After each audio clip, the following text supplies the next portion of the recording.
ہائے ہائے، اگر تم خامند ہو تو بیوی کے لیے رحمت بن جاؤ، بیوی ہو تو خامند کے لیے رحمت بن جاؤ، ایک دوسرے کو عزت دو، ہاتھ اٹھانا، گالیاں دینا، یہ کہاں کی انسانیت ہے؟ پھر ہمارا معاشرہ جوائنٹ فیملی سسٹم ہے، ساس ہو کر سسر ہو کر بچے اور بچی کی زندگی میں اتنا داخل ہو جانا کہ ان کی زندگی کوئی برباد کر دینا، یہ میرے پورے معاشرے کا ایک سلگتا ہوا، ایک جلتا ہوا، ایک دکھ دیتا ہوا، یہ ایک اتنا بڑا روگ ہے کہ میں کتنے ہی آنسو بہاؤں تو میں اس غم کا حق نہیں ادا کر سکتا جو ہر گھر میں لڑائی ہے، ساس اور سسر کا بے جا دخل بچی کی زندگی میں، اس نے گھروں کو آگ لگا دی ہے۔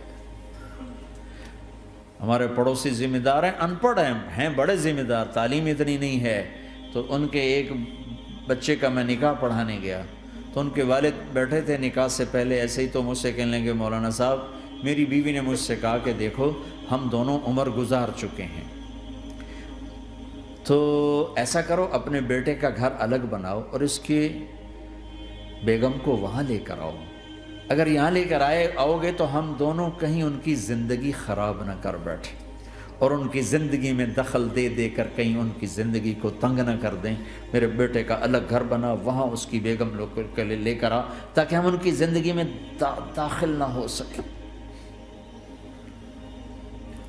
میں حیران ہو کر ان کو دیکھ رہا کہ ان پڑھ باپ، ان پڑھ ماں، اور اتنی اعلیٰ درجے کی بات۔ اب ہر آدمی میں یہ سخت نہیں کہ اپنے بیٹے کے لیے الگ گھر بنائے، یہ تو ہمت ہے کہ ان میں دخل دینا چھوڑ دے،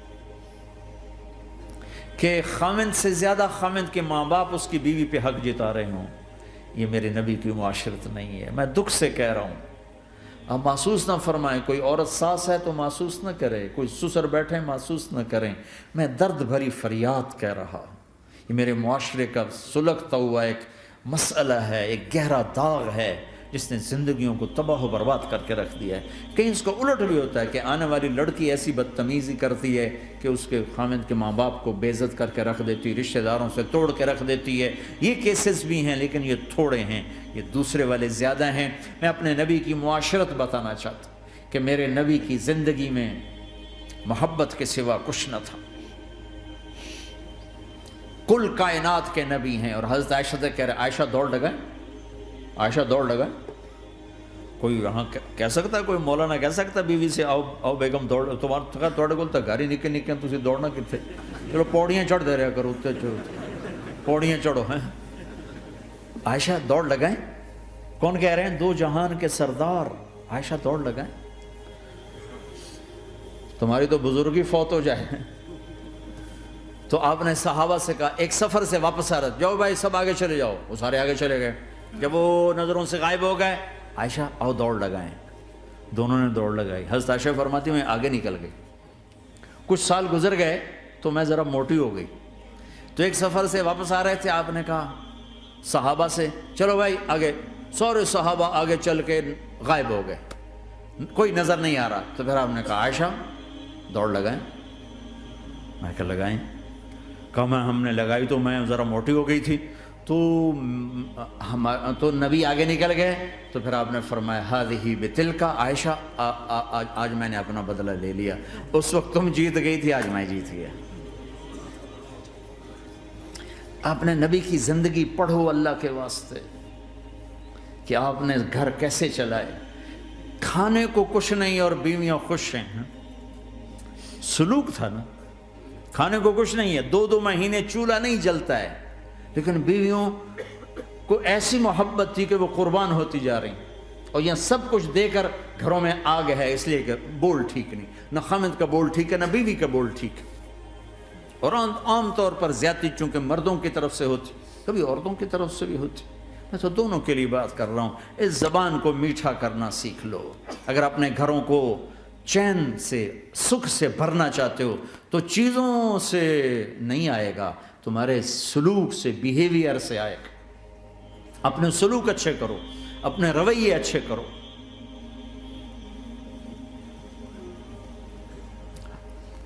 مسجد نبوی میں حبشہ کے لوگ، ایتھوپیا، وہ کر رہے تھے چھوٹے چھوٹے خنجر، اس کے ساتھ نا وہ رقص کر رہے تھے۔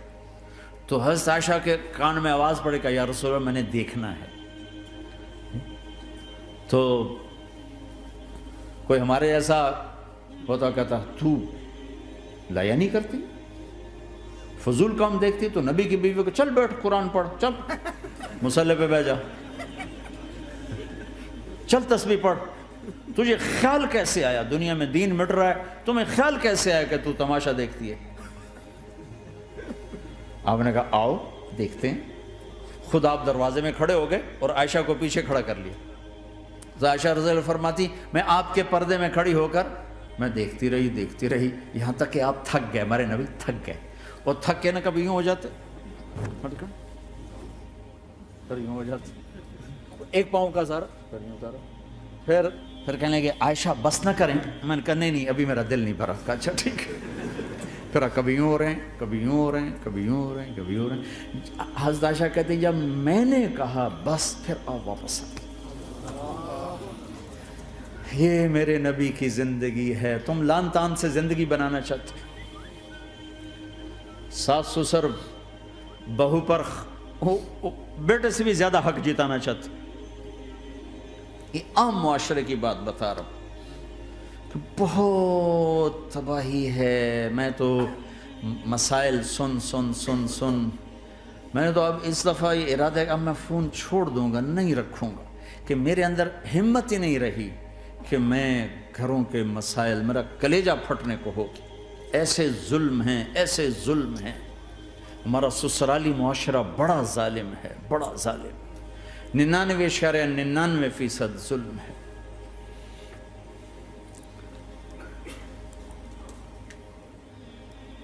یہاں آنے سے پہلے ایک بچی کی پنڈی سے اس کا فون آیا کہ سسرال نے کہا تھا بچی ہوئی تو طلاق دے دیں گے۔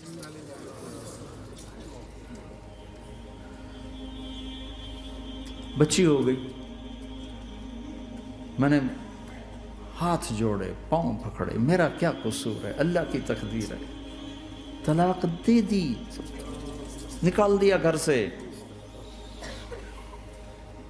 حج میں 2 بچہ بچی ساتھ تھے ابھی میرے حج میں، تو 22-23 سال کا بچہ تھا، اتنی سال کی بچی تھی، تو وہ میرے ساتھ حج میں اکٹھے تھے۔ تو ہم عرفات میں تھے، تو وہ بچہ میرے پاس آ گیا اور کہا بس مولانا میں اپنے گھر سے بڑا تنگ ہوں اور میں نے فیصلہ کیا میں جاتے اپنی بیوی کو طلاق دے دوں گا۔ میں نے کہا شادی کتنا عرصہ؟ کہا 3 سال۔ میں نے کہا بیٹا ایسا نہ کرو، میں جب حج سے ہم واپس جائیں گے نا عزیزیہ میں، تو تم دونوں میاں بیوی میرے پاس آنا۔ تو ہم جب واپس گئے تو میں نے پہلے اس کی بچی کو بلایا اور وہ خود ہی ملنے آ گئے کہ میرے کچھ مسائل ہیں۔ پھر اس نے بیچارے نے اپنا دکھڑا شروع کیا، تو کہا جی 1 سال بچہ نہیں ہوا تو میری ساس نے مجھے اتنا ذلیل کیا، سسرال نے، یہ تو بانجھ ہے، یہ تو بانجھ ہے، اس کا تو ہونا ہی نہیں ہے، اور اتنے تانے کہ میرے ماں باپ بھی رو برا حال، میرا رو برا حال۔ پھر آخر یہ ہوا کہ چلو میڈیکلی دیکھا جائے، ٹیسٹ کیا گیا تو فالٹ بچے میں نکلا، میں تو کلیئر تھی، تو پھر میری ساس کی ٹیپ بدل گئی۔ تو تقدیر ہے، تقدیر میں لکھا تھا ایسے ہی، تقدیر ہے، اب تقدیر آ گئی، اللہ کی رضا پہ پہلے اس کو ذلیل کیا ہوا تھا، اور جب بیٹے میں فالٹ نکلا تو اب یہ تو تقدیر ہے، تو اللہ کی رضا پہ راضی ہو جائے۔ یہ چھوٹے چھوٹے مسائل۔ جب میں نے تھوڑی سی ان سے سٹنگ کی تو ابھی میں اس سے فون سے ان ٹچ ہوں کہ کہیں یہ پھر بے وقوفی نہ کر بیٹھے۔ کہا مولانا ہمارا گھر سکھی ہو گیا پر ماں باپ دونوں ناراض ہو گئے۔ میں نے ان کی ناراضگی کی فکر نہ کر، انہیں راضی کرنا تیرے ذمے، تیری بیوی کے ذمے نہیں ہے، تو اپنا حسن سلوک باقی رکھ۔ اس حد تک یہ ہمارے گھروں میں جو نہ جاننے کی وجہ سے دیکھو تمہارے یہاں ٹریفک کا سسٹم کتنا اچھا ہے، 10,000 گاڑیاں چل رہی ہوں، ٹریفک بلاک نہیں ہوتی، چل رہی ہوتی، چونکہ ہر آدمی اپنی لائن میں چل رہا ہے۔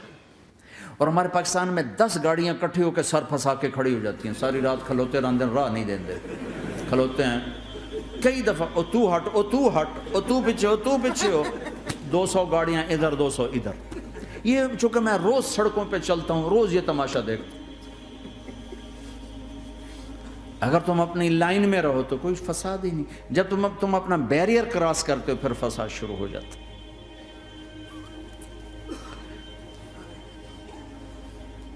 تو بھائیو اپنے نبی کی زندگی سیکھو. ایک سارا کام، چھوٹا سا کام، زبان. غیبت چھوڑ دو، جھوٹ چھوڑ دو، گالی چھوڑ دو، تانا چھوڑ دو، طنز چھوڑ دو، برا بھلا کہنا چھوڑ دو، بلکہ حوصلہ افزائی کرو، تعریف کرو. ایک ہماری دھوبن تھی ماسی شریفہ، مرحوم 85 میں فوت ہوئی، سن 85، بہت لڑاکی تھی. تو وہ آگے ایک دن میری بہن کے پاس کہنے لگی بی بی میری یہ نوہ میں نال بڑا لڑتی آپ تھی، میں نے کوئی تویز دے ساریا میری یہ نوکر بن گیا.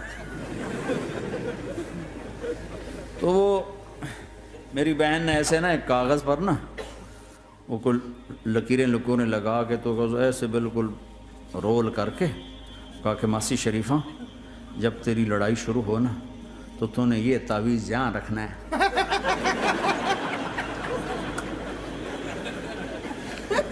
اور اس کو گرنے نہیں دینا. اگر یہ گر گیا تو بڑا فساد ہو جائے گا. اب کیا چکر تھا، چپ کرانا تھا اس کو، لڑائی تو ساری اس کی تھی. ہفتے کے بعد وہ آگے بی بی تو تا ایسا تویت دیتا ہے ساری لڑائی مک گئی. کیوں؟ جو ماسی شریفہ آپ چپ ہو گئی. یا وہ شروع ہوتے وہ ایسے کر کے بیٹھ جاتے، لڑائی ختم.